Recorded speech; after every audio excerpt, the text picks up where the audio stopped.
As first-year players hit the so-called rookie wall, adjusting to the NBA's grueling 82-game marathon, how has Trae Young gained momentum to turn around his rookie year? In March, he's put up nearly 23 a game on 45% shooting.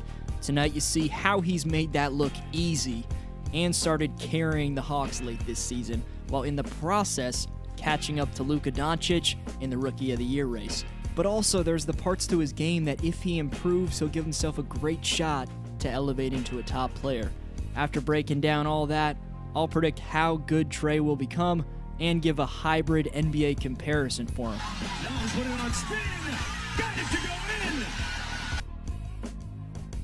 Even if it was a quadruple overtime game, Trae Young's the first rookie ever with 45 plus points and 15 plus assists in a single game. Against an overly aggressive Bulls defense sending several defenders at him nearly every possession, his decision-making, whether it was driving and kicking the ball or passing out of traps, was just elite. Daggers down the stretch like this in the face of Chris Dunn, who's a long defender, are why the Bulls were sending those traps in the first place.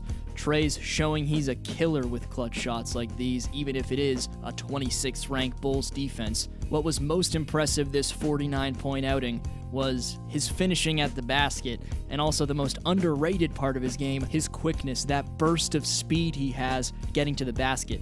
Overtime started with a ridiculous 4-point play from Young, which then gave him room to get into the paint coming off a screen, and then use his crafty finishing ability at the basket while getting his teammates easy buckets. It's clear that Young's playmaking, along with his finishing at the rim and from deep, are elite. Top defenses like the Celtics saw 26 on 5 of 8 from deep from Trae.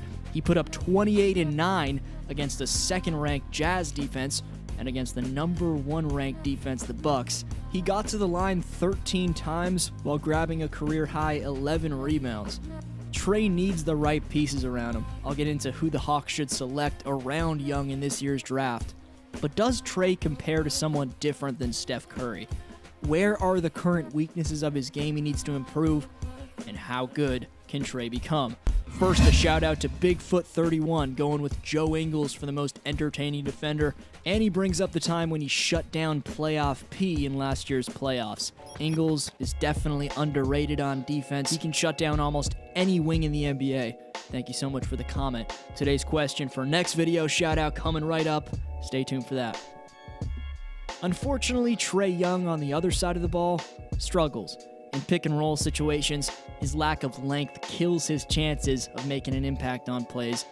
I don't think he's as bad as the stats project him to be. He can close out on shots with his speed when he's motivated pretty well, and his instincts when reaching in to get a steal have been solid, but his defense could stop him from becoming the star that we expect him to be.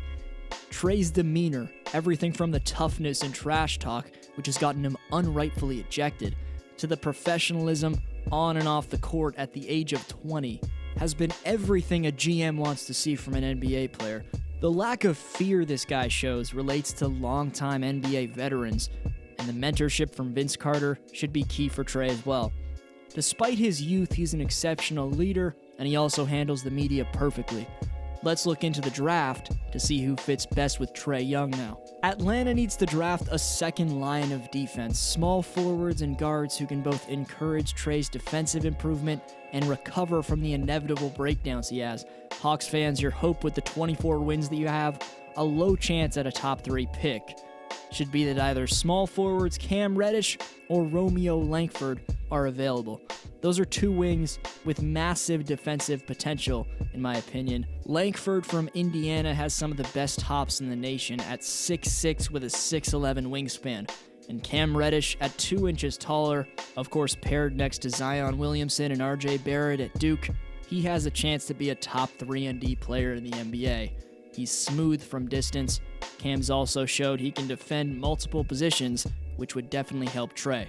Will Young become Steph Curry? Well, it took Steph years to get to an MVP level, and for the Warriors to build a proper team around him.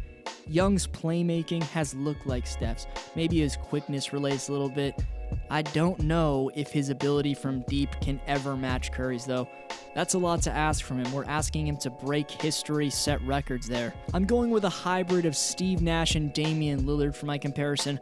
Two undersized guards in which Young's abilities can perfectly relate to. The question will be, can he take the talent that he has and develop it at the NBA level like those two? Can he eventually tear up defenses and set up teammates like Nash? And can he become the slasher and consistent long-range threat that Dame is? The shoutout question is, will Young take the superstar step in his development, and why? Subscribe for hoops stories, lists, and predictions all year if you enjoyed. This was D-Flow. My name's Adam. See you next video.